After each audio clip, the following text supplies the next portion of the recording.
ラフトアイヌのおっちゃんたちとはここまでの契約だ。犬ぞりのおかげでだいぶ距離を稼げたが、すっからかんだぜ。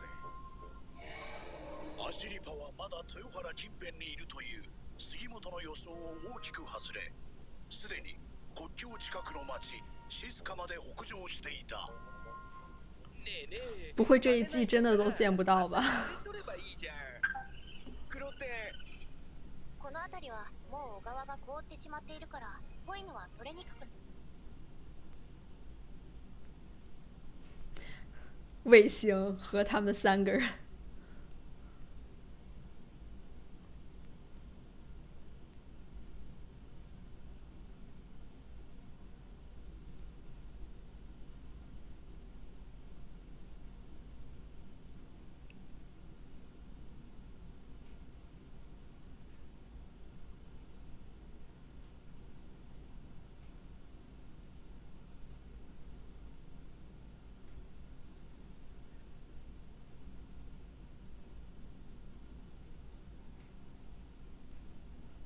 好久都没有看到土方他们了，倒是。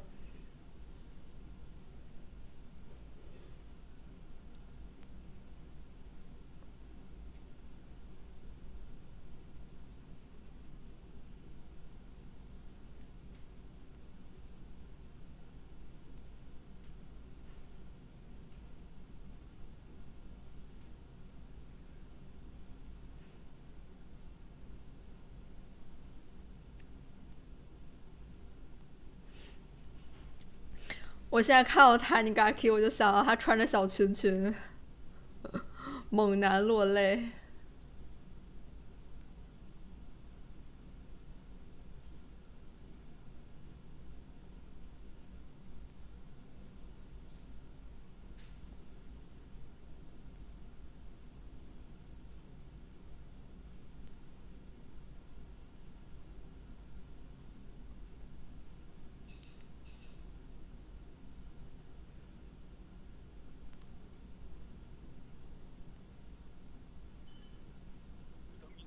転送ってやつだな。ウィルタ？カラフトには大きく分けて3つの少数民族が生活している。カラフトアイヌにウィルタ民族とニブフ民族だ。在一个地儿，这就已经挺多的了。ここから先はウィルタやニブフが暮らしている。木の上に棺を乗せて転送をやるのはウィルタだけだ。へえ、面白いね。ただその文化も消えつつある。多くのウィルタが回収させられ土葬に変えられる。就是当时华泰的阿伊努族，他们也面临着，就是文化不断的消失，就像威鲁克他们的村庄。エゾシカだ。カラフトにエゾシカはいねえよ。確かに似てるけど、こんなの初めて見る。真的准。トナカイだ。なんか首から下げてる。それはすねに棒が当たって痛みで遠くへ逃げないようにするための首輪だ。ブラーチャンガイニという。所以这有主了。首につけておけ。勝手に行けなくなるよ。ここに当たる長さに。白沙，怎么这样？首輪してるってことは誰かが飼ってるトナカイなのかな。近くにウィルタ民族がいるはずだ。彼らは夜に放牧して日が昇ると貝トナカイを集める。多分あれだ。トナカイを呼んでる。知らない。尾形怒られる。あればいいさ。タバコあげたら喜ぶから。尾形、一緒に謝ってやる。心配するな。大家对卫星。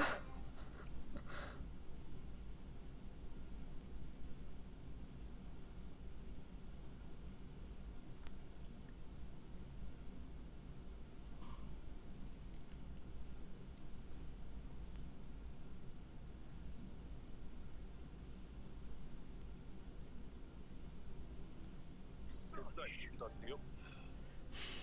こんなにトナカイがいるのにわざわざ狩りに行くの？貝トナカイは彼らにとって唯一の財産で。应该也很不好养。狩りで殺すのは野生のヤマトナカイだ。実はアシリパの父親も若い頃尾形と同じように又在 hint しまってな。お茶がああ、あいつが住んでいたカラフトの南の地方はトナカイが生息していないからウイルタの帅的呀，威鲁克。謝罪して彼らのヤマトナカイ狩りに。他就是让阿西帕在走他父亲的老路。初めて聞いたかも。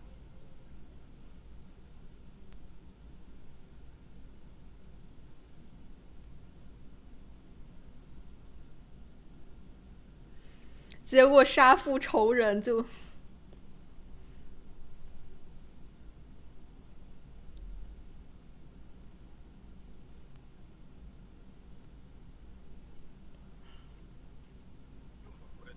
宇宙で雪を掘ってるぜ。雪の下には栄養のあるトナカイゴケがある。群れの中には見張り役の万兵が必ずいる。まずはそいつを撃てば群れは混乱して逃げないので。尾行是他们的哨兵吗？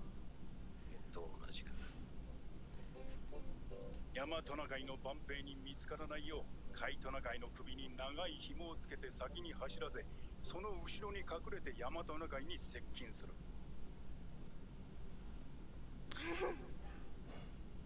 太可爱了。オロチック裏。オロチック裏。どうしてそれを？ヤマトナカイ狩りのおとりに使うバケトナカイ。アチャが話してくれたのを今思い出した。天呐，不会真的有什么密语吧？久违了呢。尾形ちゃんがカイトナカイを撃たなきゃこんな面倒なことしなくて済んだのに。バカ正直に謝んないでさっさと逃げりゃよかったんだよ。やっぱり最低だな、白石。いや、これは予定通りなんだ。俺たちがシスカから先に進むにはウィルタとの接触がどうしても必要だった。よし、バケトナカイ作戦行くぞ。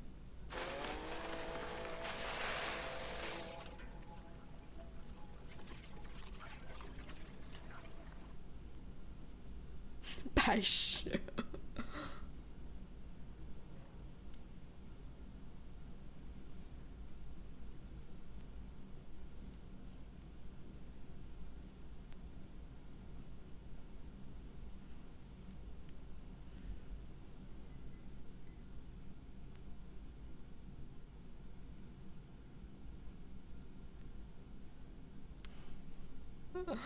哦，自信，全灭了。弾を込めろ。その銃をよこせ。太帅了。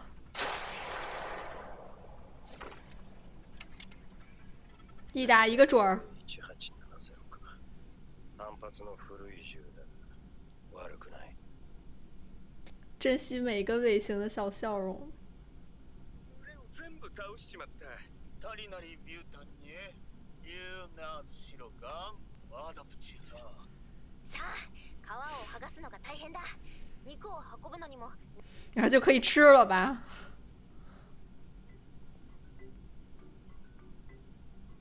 ヤマトナカイはカイトナカイよりなぜか肉がうまいんだそうだ。阿西帕。やっぱりあれもよくと同じだな。トナカイってのはあっさりしていて癖がない。超大投喂啊！投喂给卫星。味噌に味の違いがあんの？奥さん何してんの？カイトナカイの父をかき回してアリを作っている。牛でいうとこのバターってやつか。トナカイだけど。このアリをリペースカという麦粉哇，感觉好好吃啊！うまいんだぜ。いいんだいいんだ。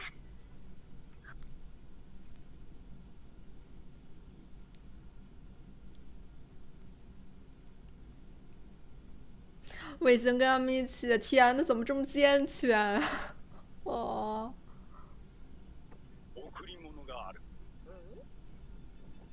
チシポ、アイヌの針入れだ。あやー、下口。哦，这么小。たくさん手に入ったから針もたくさん必要だろ。女性にとって針は非常に貴重なもので、赤ん坊が死んでも泣かなかった女性が針をなくして泣いたという話があるくらいなんだ。今日のことは全部予定していたことなんだ。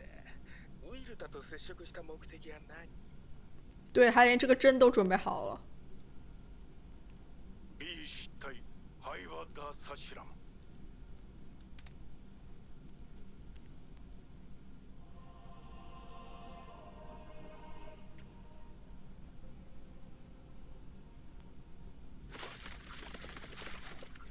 俺たちはみんなすねに傷があるんだ。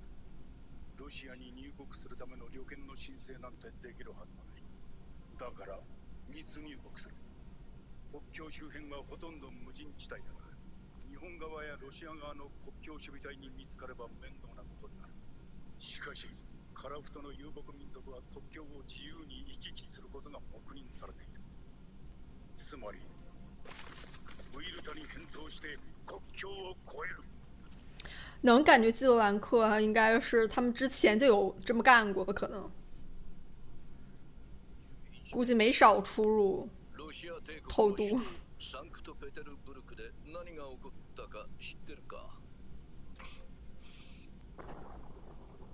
皇帝アレクサンドル2世は手投げ爆弾により暗殺された。実行犯は反体制過激派組織人民の意志。党員たちは逮捕され処刑されたが、未だに指名手配中の男がいる。当時 也不意外了。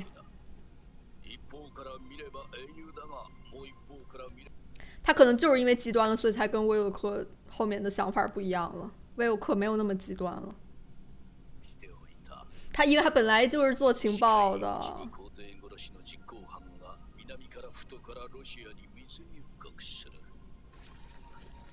贺建是真的溜，他的信息网上真的广。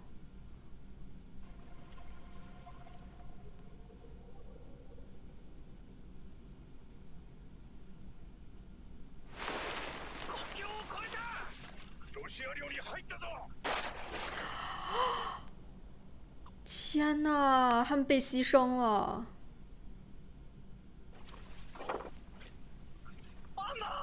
哦，那卫星戴这个帽子很可爱。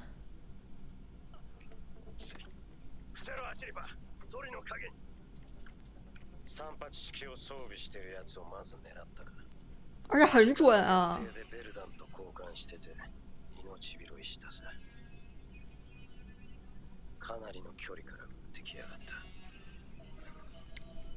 这个人是不是在 OP 里面出现过？按理说他应该是默许这些游牧民族的。遇到对手了，所以这个人早就知道他们是非法。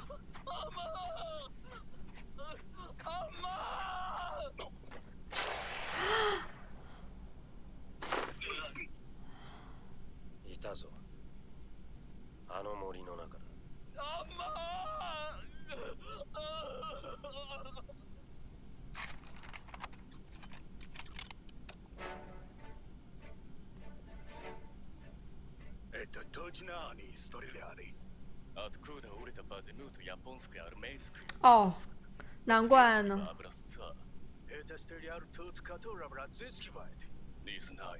他们在找基罗兰克了。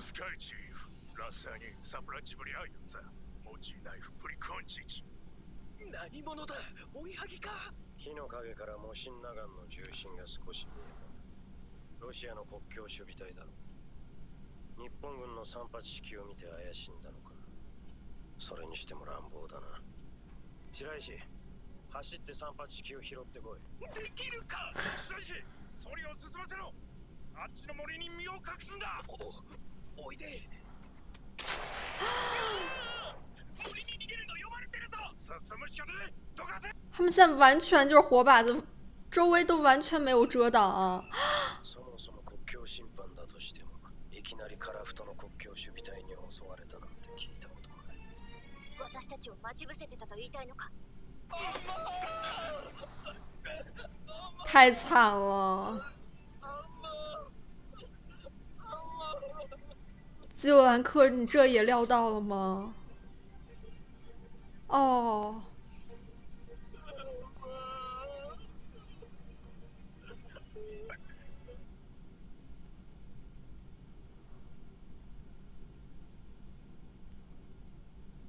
他自己站出了他们的视野，让他们看到他就是通缉犯。他是相信他们不会射中他吗？因为他们不能杀他。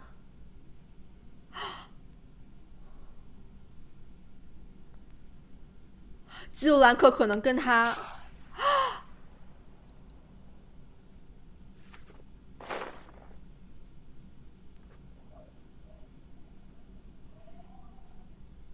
太牛了！他跟基尤兰克是一伙儿的吗？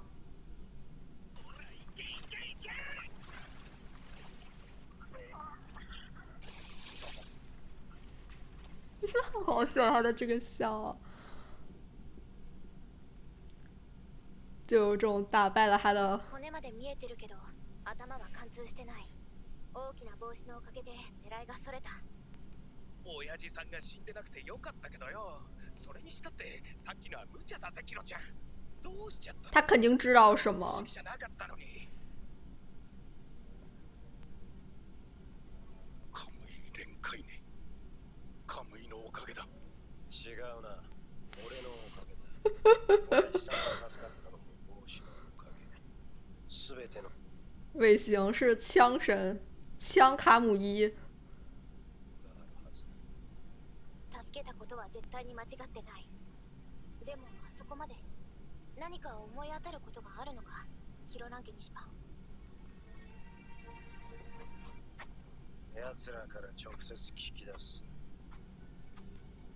日露戦争延長戦だ。尾行是真的干脆利索。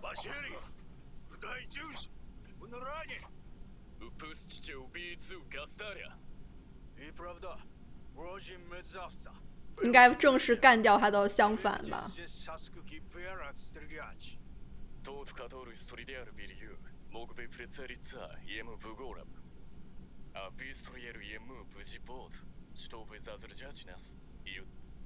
他知道那尾行狙击的多厉害。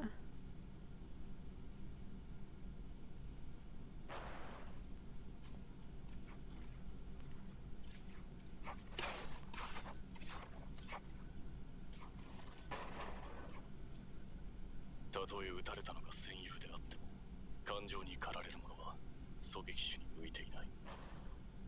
良い狙撃手とは冷血で獲物の追跡と殺人に強い興味のある人間だ。トナカイでは険しい森をいくらも進めない。逃げきれぬと奴らも分かっているはず。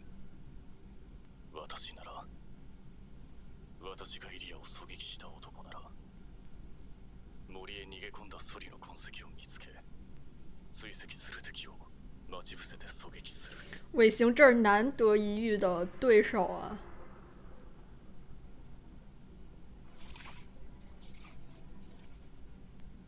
側面に回り込んだこの位置からなら、斜面のどこから撃ったか見えるはず。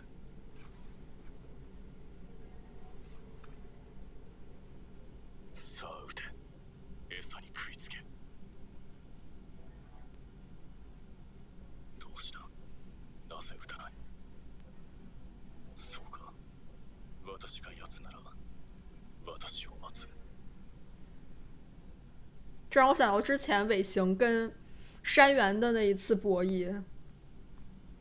奴がのこのこと姿を見せるわけがない。陷阱。原理はマッチと似たようなものだ。ザラザラした金属棒を薬品に差し込み、荷物を持ち上げれば点火される。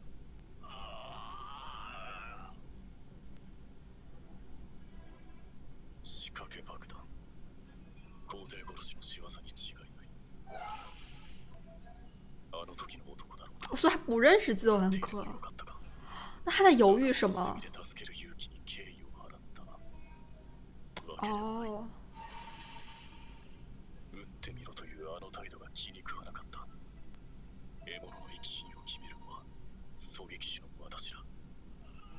很有意思。助けに出てくるようなやつではないだろうな。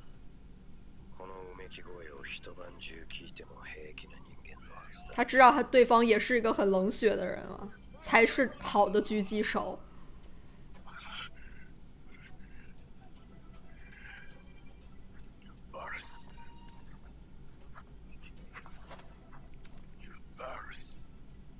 繰り返し何と言ってるんだ。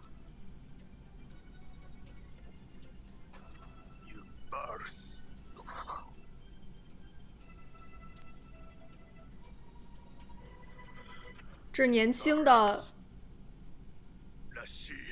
基洛兰科，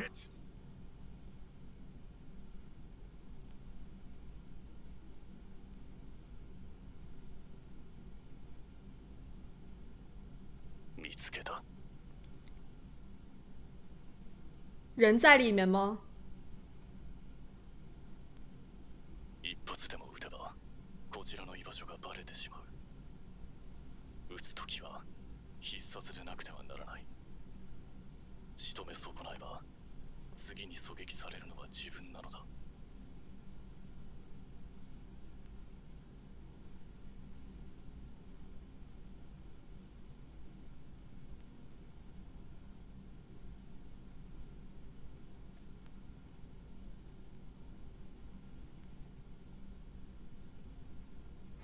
他看出来了吗？妙だ。さっきからピクリとも動かない。他是个好的对手。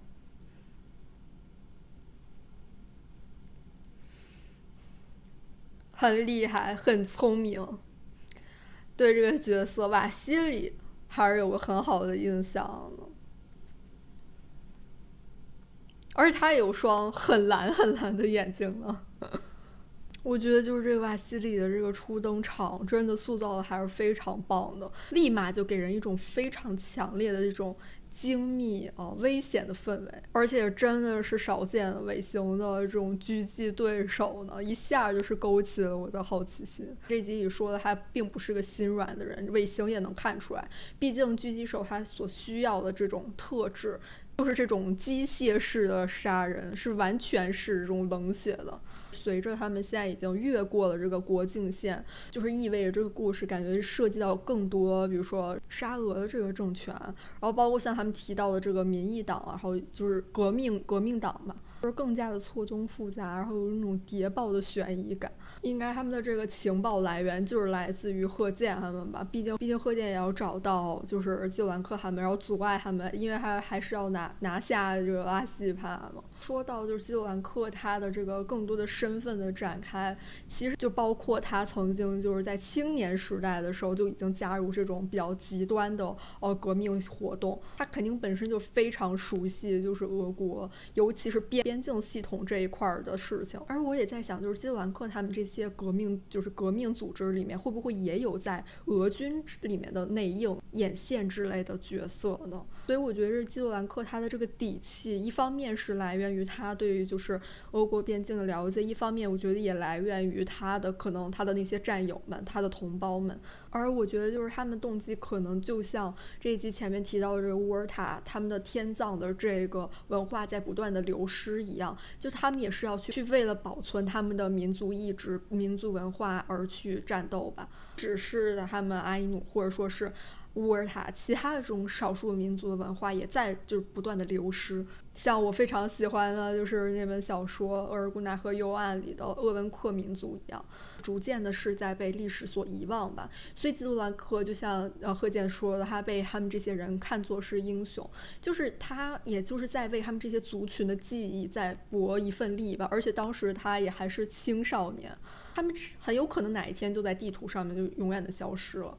当他们自己的文化呀、语言啊、风俗啊，都在不断的被这种更加现代的军政体系，或者说是帝国或者其他的资本所不断的吞噬的时候，他们这些人能做什么呢？而且他们还是就是这种少数群体，不难理解为什么他们一定需要拿到就是黄金吧，就要不然的话，我觉得可能也无法支撑他们的这种革命理念。但是也非常遗憾的一个地方，就是一旦选择了这种暴力行为，多少失去了温和改革的可能。虽然这个也是建立在温和改革可能的情况下吧，也能想象，就是后期的威鲁克可能就是变得更加温和一些了，没有那么极端，所以他们就是逐渐的渐行渐远了。